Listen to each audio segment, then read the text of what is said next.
Hello students, so in the previous lecture we had discussed about the electric field of a point charge, right? We had calculated the value and we had also discussed about the directions and unit of electric field, right? For a point charge, electric field was kq by r square, and for a positive charge, electric field is in radially outward direction, right? Now in today's lecture, in today's video, we'll be discussing how to calculate the electric field when more than two charges are there. Clear? That means suppose we'll use the concept of superposition. See, suppose there is a charge q1, it is having a position vector r1. Okay, a charge q1 is placed in a xy plane with position vector r1. Is a point P at a distance r or having the position r. Another charge q2 having position vector r2, and let us say a charge q3 with position vector r3. Clear? So basically we are having three charges q1, q2 and q3 with position vectors r1, r2 and r3, and we want to calculate electric field at this point P. Clear? Okay, see, since the charges are positive, so electric field will be always away from the point. That means we need to calculate the electric field at this point. So electric field due to this charge will be away from the point. Clear? Radially outwards. So this will be E1. This electric field will be E2. This will be E3. Clear? So these are the electric fields at point P because of the charges Q1, Q2 and Q3. So according to principle of superposition, the net electric field at point P will be equals to vector addition of all the electric field due to all these three charges Q1, Q2, Q3. Clear? The same concept we had used in superposition principle to calculate the force, right? To calculate the force between more than two charges, we had used the same principle that the net force acting on a charge is the vector addition of all the forces. In the same way, the net electric field at any point is the vector sum of all the electric field produced by the charges. Okay, since these three charges are point charges, so electric field due to point charges is kq by r square. This is what we had discussed in the previous video. So this will be equals to kq1 upon this distance. Let us say it as x. Okay, so x can be calculated this way. This is your r1, this is x, this is r2, sorry, this is r. Okay, see, this is r1, this is x, this is r. So r is the resultant vector of r1 and x by the law of vector addition, that is head of first vector, tail of second vector, and this will be the resultant vector. That means r1 plus x is equals to r. So x is equals to r minus r1. Got it? So this will be x square. Instead of x square, I can write it as r minus r1 the whole square. Clear? Okay, into unit vector x caret. Still, unit vector can be rewritten as vector upon its own magnitude. Clear? But what is x? R minus r1. So I can write this as r minus r1 upon magnitude of r minus r. Clear? Clear? Similarly, this will be kq2 upon r minus r2 the whole square into, this is vector r minus r2 upon r minus r2 plus electric field E3. This will be equals to kq3 upon r minus r3 the whole square, r minus r3 upon magnitude of r minus r3. Got it? Clear? So this is equals to kq1 upon r minus r1 the whole cube into r minus r1 plus kq2 upon r minus r2 the whole cube into r minus r2 and so on. Clear? So this is how we will find the electric field at any point P.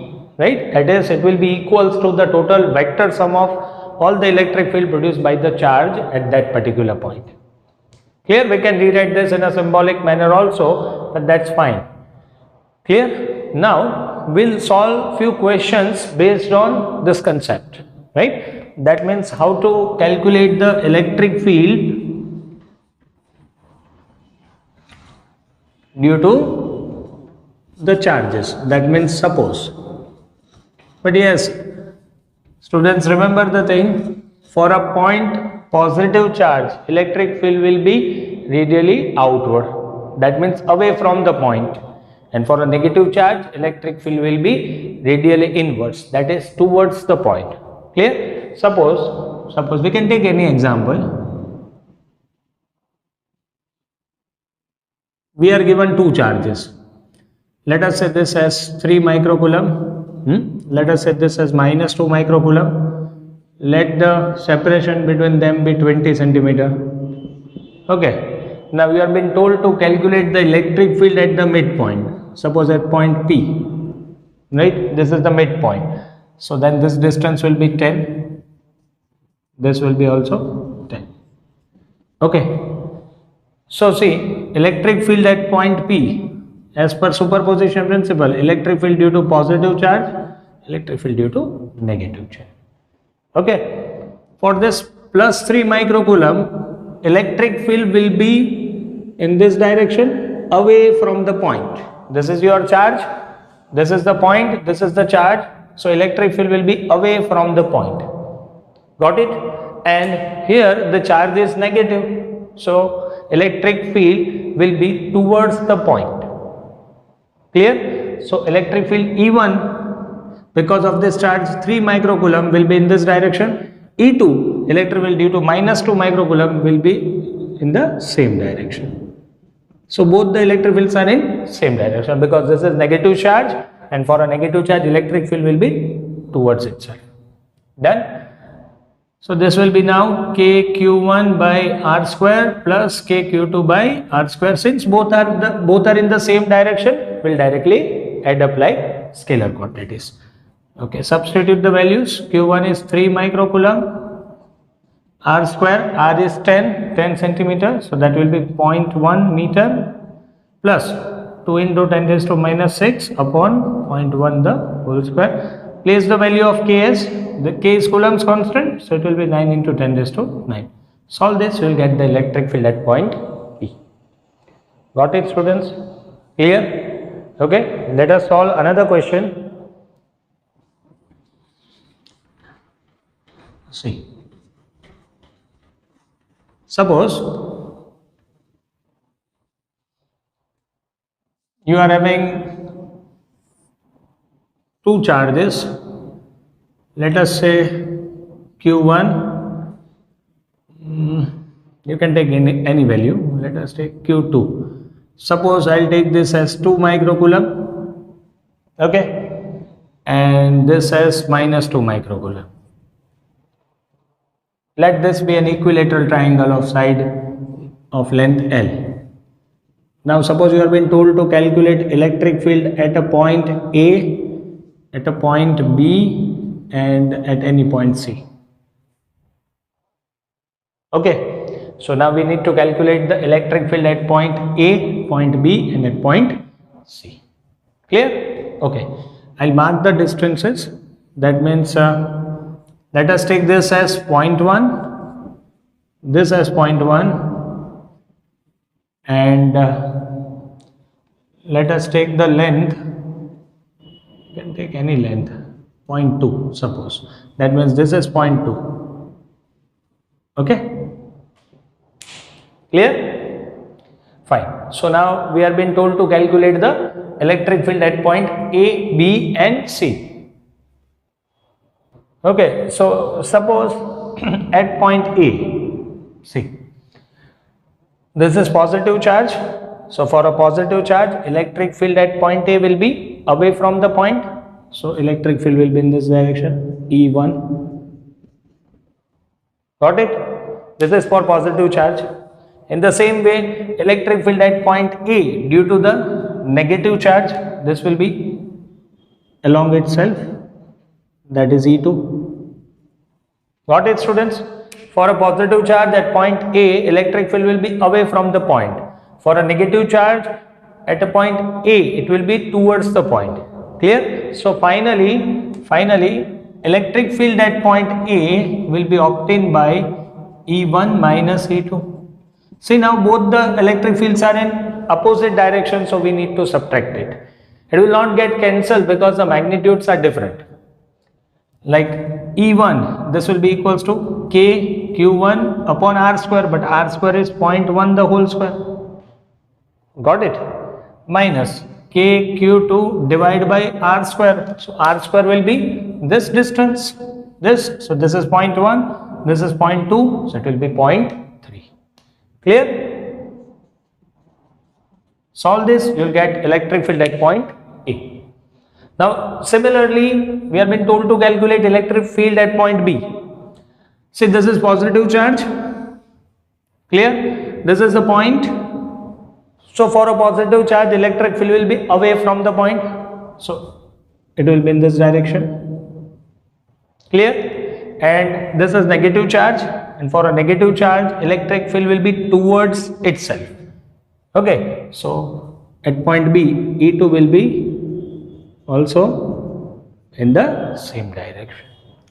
Got it? So at point B, electric field will be equals to E1 plus E2. Since both the electric fields are in the same direction, we can add up directly. So E1 will be equals to KQ1 by R square, that is 0.1 is the midpoint, plus KQ2 upon 0.1 the whole square.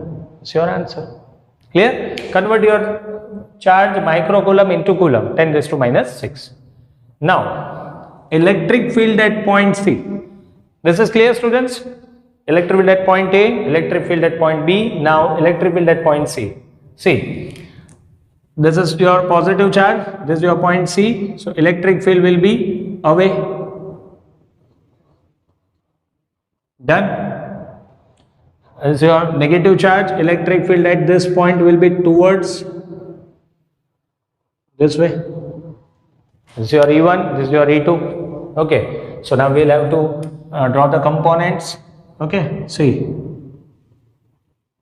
this is 60 since it is an equilateral triangle, so this will be 60-degree corresponding angle. And clear? And if this is 60, this will be also 60. Okay, so we'll have to draw the components. This will be E1 cos 60, E1 sin 60. Got it? E1, this is E1 cos 60, this is E1 sin 60. And in the same way, we'll draw the components of this electric field E2. This is E2, this is theta, so this will be E2 cos 60, E2 sin 60. So students, sin 60 component will cancel each other because they are in opposite direction and they are having the same magnitudes. Okay, so this component will cancel each other, right? So net electric field at point C will be obtained E1 cos 60 plus E2 cos 60. Since cos components are in same direction, they will be added up directly. So E1, this will be equals to KQ1 by R square. Now R square means 0.2. Cos 60, 1 by 2 plus KQ2 upon 0.2 the whole square into cos 60, 1 by 2. So this will be your electric field at point C. Clear? Done? Okay students, so now in the next lecture we will be discussing about dipole, how to calculate the electric field because of the dipole. Okay, thank you.